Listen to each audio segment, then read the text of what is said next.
이번 코너는 어김없이 크블톡톡 순서입니다. 일단 첫 번째 소식, DNA입니다. 먼저 DNA는 아무래도 저희가 허운 선수 때문에 DNA라고 했는데, 이제 프로농구가 이번 시즌을 결산하면서 시상식을 진행했어요. 일단 이번 시즌 같은 경우 우승팀이 아닌 팀에서 MVP가 선정이 되었습니다. 허운 선수가 아버지의 DNA를 확실히 이렇게 딱 보여주면서 이번 시즌 총 35경기 출전해갖고 평균 31분 소화, 그리고 국내 선수 2위 기록인데 이게 득점이 14.9, 거의 뭐 15점 정도. 15점 정도 했고, 또 어시스트는 7.2 어시스트로 전체 1위를 기록하면서 MVP를 수상했습니다. 이건 좀 의외였어요. 사실 허운 선수 하면 좀 스코어러 이미지가 굉장히 강한 선수인데 7.2 어시스트나 배달을 해가지고 이번 시즌에 아무래도 허운 선수가 기록했었던 뭐 KBL 최초 어시스트 동반 20-20, 뭐 아니면 한 경기에 3점씩 9개 연속 성공, 이런 게 이제 강한 인상을 남기면서 MVP로 선정되지 않았나 싶고요. 또 허운 선수 같은 경우는 이거 외에도 이제 뭐 베스트 5에 선정되고, 그리고 플레이 오브 더 시즌 중에서도 이제 선정되면서 상강왕을 이제 달성하게 되었죠. 플레이 오브 더 시즌 같은 경우가 아마 제가 알기로 그 9개 연속 3점슛 넣었던 그 순간을 아마 이걸로 선정을 한 걸로 알고 있어요. 이제 정규 시즌 MVP의 트렌드가 좀 바뀌어가고 있는 거 아닌가. 진짜로 선수의 어떤 도미넌트함을 먼저 보는. 또 외국 선수 MVP가 이제 자밀원이, SK의 자밀원이 선수로 선정되었고요. 이삼범 감독님이 또 감독상을 수상하셨습니다. 뭐 이제 아무래도 실망하죠. 그쵸. DB가 사실 누구도 이렇게 공동 1위, 그리고 사실상 뭐 1위잖아요, 사실상. 어쨌든 공동 1위를 기록하시면서 감독상을 수상했고요. 또 신인상, 논란의 신인상이죠. 그래서 신인상을 막 개정해야 된다는 얘기도 많잖아요. 그냥 이게 그 드래프트 시기랑 그 시즌에 꼭 국한하지 않고 뭐 경기 수 몇 경기 이하면은 다 넣어주자. 그러니까 야구 같은 경우에도 그렇잖아요. 보면은 2년차, 3년차라도 그 리그에서 뛰었던 경기 수가 뭐 100경기 이하인가 50경기 이하 뭐 이런 식으로. 원주 DB의 김훈 선수가 어떻게 보면 뭐 일반인 드래프트의 신화라고 볼 수 있죠. 일반인 드래프트 나와서 신인상을 수상했는데 평균 2.7득점에 1.4 리바운드. 신인왕이라고 하기에는 좀 기록이 굉장히 저조하죠. 지난주에 저희가 문태영 선수 얘기하면서 3.6득점 했다 그랬었잖아요. 맞아요. 그리고 제가 벤치에서도 롤 멤버다.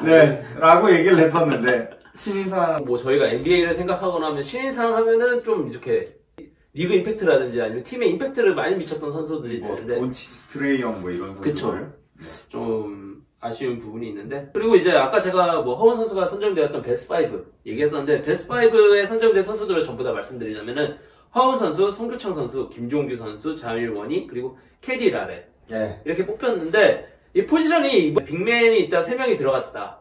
그렇네요. 라고 보는 게 좋을 것 같고요. 이제 포지션은 상관없이 빅맨, 스몰맨 약간 이런 식으로 한다고 보면, 그리고 그러니까 올 디펜시브 팀, 우리나라 표현으로 수비 오걸. 제가 제일 오그라드는 표현인데, 여기에 이제 문성권 선수, 그리고 최성원 선수, 이승현 선수, 장재석, 그리고 오누아쿠 선수가 선정되었습니다.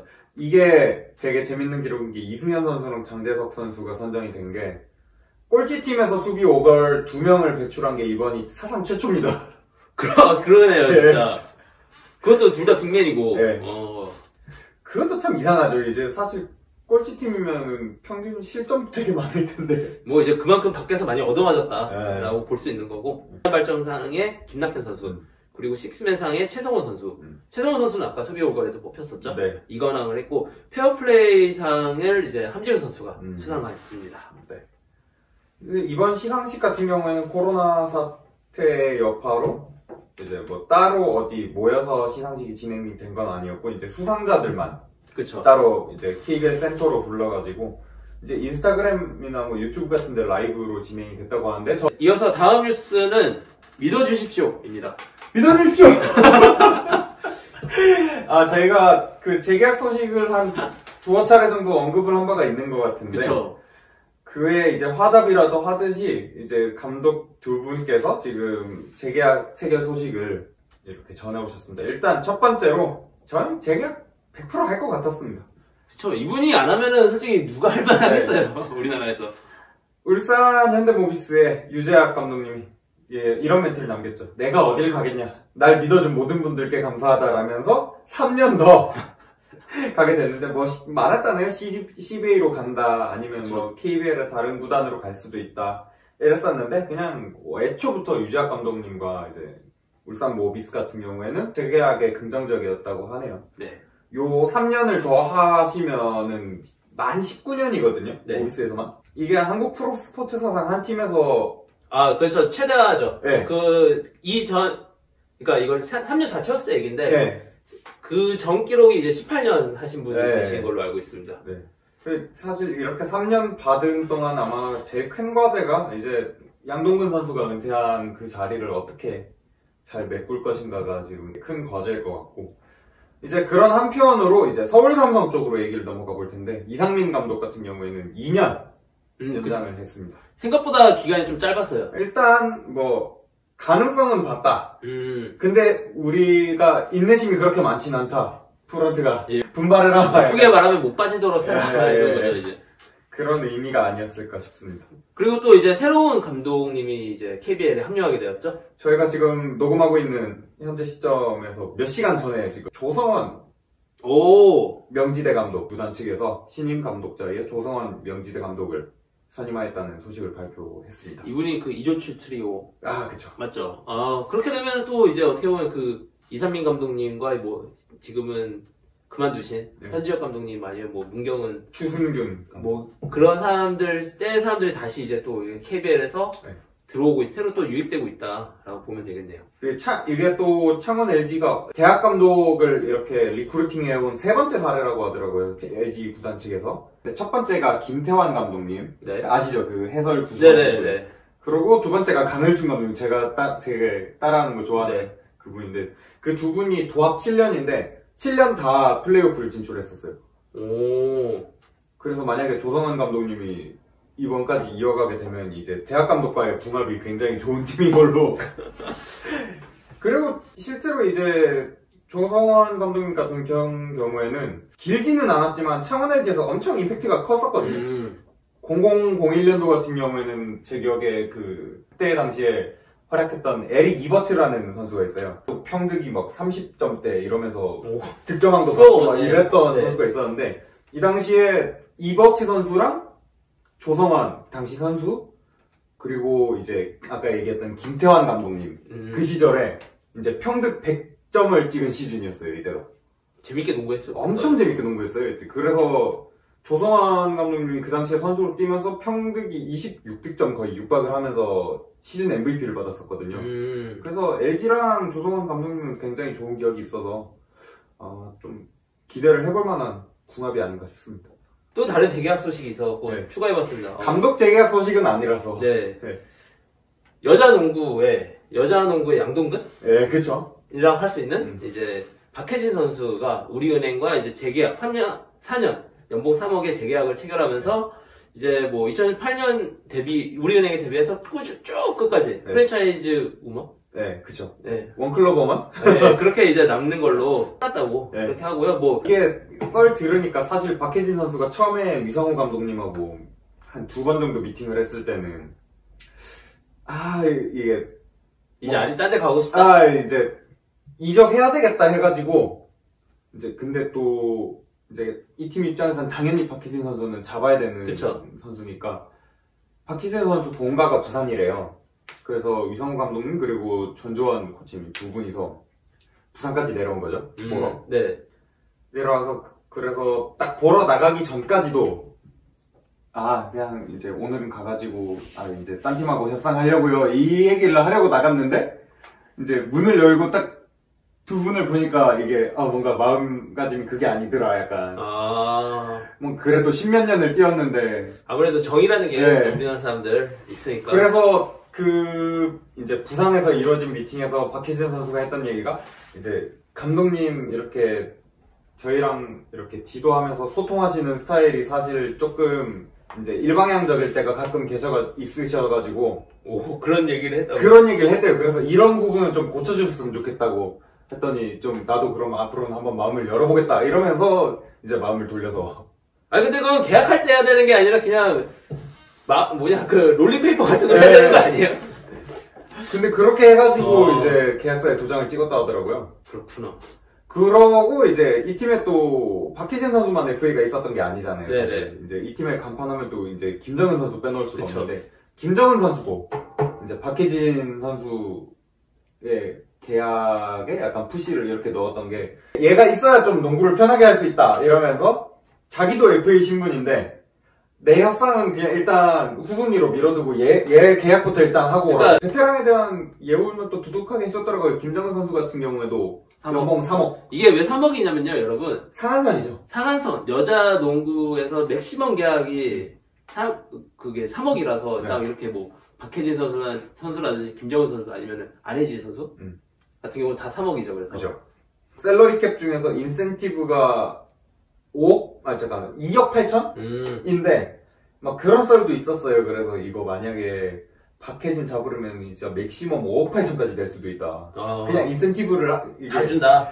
다 얘한테 줘도 거의 그런 아니, 선수다. 막 그런 이러면서. 가치가 있는 선수니까. 네. 다음 뉴스로 넘어가 보겠습니다. 이게 제일 재밌는 다음 뉴스는 이제 크블판 4단 7점 논쟁. 사실 이것 때문에 저희가 이제 세개를 한 거잖아요. 네. 맞죠? 일단 4단 7정이 뭔가요? 기억은 나세요? 이제 이황이랑 기대승이 했던 그 논쟁인데 네. 저도 막 이게 이거 여기 나가야 되나요? 윤리와 사상 지금은 과목 이름 바뀌었을 거예요. 근데 그때 윤리와 사상 공부하면서 했던 건데 이게 어떤 내용이냐면은 은태풍 선수가 은퇴를 했잖아요. 네. 은퇴를 하면서 한국 농구는 꼰대 농구다. 네. 이러면서 뭐 사실 뭐 그런 얘기를 많이 했죠. 나는 드리블로 선수를 제꼈는데 그러면 나는 완전 오픈이라서 3점 그냥 슛만 던지면 되는데 왜 굳이 우리나라 감독들은 패스를 하라고. 레이업을 시켜주느냐 나는 자유롭게 농구를 하면 그건 너무 이지샷이다 나한테는. 그러면서 이제 말씀을 해주셨었는데 그게 안타깝게도 우리나라 농구 현실과 안 맞으면서 그런 부분에 대해서 지적을 좀 했었죠. 네. 꼰대 농구다 이러고. 그리고 또 전태풍 선수에 앞서서 그 전에 은퇴했던 하승진 선수가 이제 유튜브에서 우리나라 농구가 망하는 이유 막 이러면서 이제 나왔었죠. 그죠. 작년에 나왔었죠. 네. 이에 관해서 현역 선수 중 한 명이 과감하게 이제 반론을 제기를 한. 이관희 선수였죠? 네. 이관희 선수 유튜브 하는 것도 사실 이번에 처음 알았어요. 아 그런가요? 네. 굉장히 재밌게 해요. 그래서 막 같은 삼성 블루밍스 여자 농구 팀들이랑 이제 유튜브 상에서 가가지고 이제 STC에서 하프코트 3점슛 챌린지 같은 거 하면서 이기면 밥 사주겠다 막 이러면서 하시더라고요. 그래서 그 하승진 선수 클립이랑 전태풍 선수가 그 MBN 뉴스에 나와서 했던 인터뷰 내용을 발췌를 딱 도입부에 넣고 이렇게 두 분께서 얘기하는 거는 현역으로 지금 KBL 뛰고 있는 선수들의 노력을 폄하하는 거 아니냐. 그쵸. 라고 이제 말을 이제 시작을 해가지고 얘기를 좀 요약을 해보면은 이제 뭐 다들 팬분들께서 우리나라 농구 개인기 없지 않느냐 뭐 이렇게 얘기를 많이 하시는데 사실 KBL에서 뛰는 선수들 비롯해서 이제 아시아권에 있는 선수들이 사실 생득적으로 이제 NBA에 뛰고 있는 선수들하고는 신체적 피지컬이 이제 생득적으로 다르기 때문에 그쵸. 거기에 기인해서 이제 기본기까지 좀 영향을 미칠 수밖에 없지 않을까 생각을 한다면서. 그쵸. 네. 그리고 그런 것도 얘기했고 뭐 그런 것 또 하나 이분들이 이런 거를 이렇게 말씀하셨는데 이거에 대해서 이제 하승진 선수가 다시 이제 답변을 달았죠. 선수들이 힘들게 느끼는 부분에 대해서 이제 하승진 선수가 대변하고 싶었던 마음도 있었고 또 현역 시절에 왜 우리 선배들은 그런 걸 얘기 안 해주지? 그러니까 이런 이제 하승진 선수와 같은 선구자 역할을 왜 안 해줬지? 라는 이제 마음가짐으로 대변해주고자 이런 얘기를 했었다. 하지만 이런 게 좀 안 좋게 비춰졌다면 미안하다.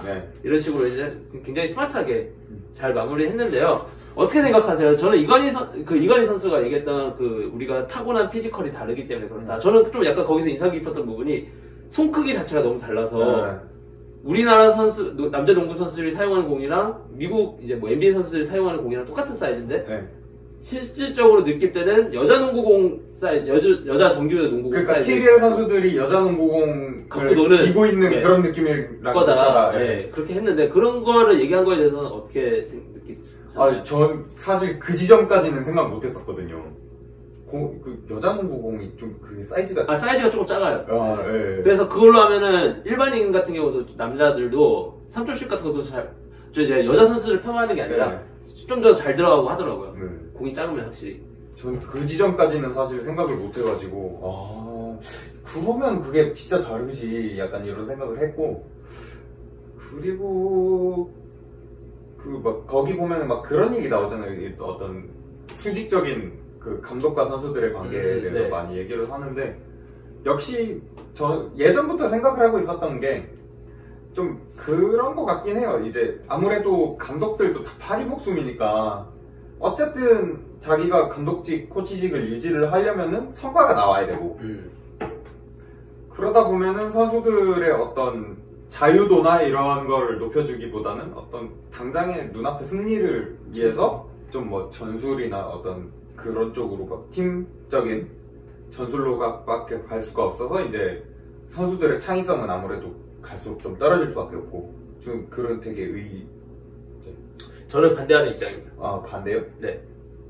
이거 너무 아시아 선수라서 피지컬이 안 좋아서 그렇다 이런 거는 솔직히 말해서 자기 변호다. 자기 변호라고밖에 저는 제가 예를 들어 선수가 되게 특출나서 그럴 수도 있는데 좀 다르죠 느낌이. 물론 이제 아시아 선수들 중에서 손이 크고 할 수도 있죠. 코비 같은 경우는 손이 작았어요. 코비를 괜히 이렇게 언급하는 것도 좀 그렇고 하지만 그 일본의 와타나베 유타. 네. 와타나베 유타 같은 경우도 키는 굉장히 작고 한데 어쨌든 드리블은 잘하잖아요. 개인기는 굉장히 좋고 그런 부분에 있어서 저는 아무래도 선수들의 어렸을 때부터의 개인적인 투자 거기 훈련에 대한 투자 뭐 훈련이라고 해서 꼭 팀 스포츠가 아니라 자기 개인기에 대한 투자가 부족하지 않나 어려서부터 그리고 수직적인 관계를 해주셨는데 제가 봤을 때 NBA에 가서난 수직적인 관계가 없어지는 거지 NBA 미국 선수들도 고등학교 때까지 특히 대학교 때까지는 그게 있어요. 수직적인 관계가 그 안에서 자기가 얼마나 자기 개인기라든지 그런 자기 실력 연마에 투자하느냐의 차이가 저는 분명히 있다고 생각해가지고 근데 그 얘기를 이관희 선수도 동의는 했어요.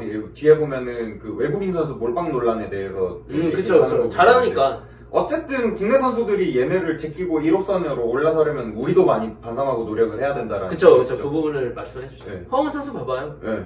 지금 팀에서 1옵션으로 활약했잖아요. 그쵸. 그런 선수들이 앞으로 더 늘어나면 아무래도 KBL도 네. 좀 더 발전하지 않을까. 그리고 감독님들도 좀 더 넓은, 좀 더 장기적인 안목으로 어렸을 때부터 좀 선수들을 키워줬으면 좋겠습니다. 이번 일은 그래서 굉장히 좀 건설적인 그 대화가 아니었을까 저는 네. 그렇게 생각을 합니다. 네, 이상으로 여기 뭐 크블톡톡은 네. 여기서 마치겠습니다.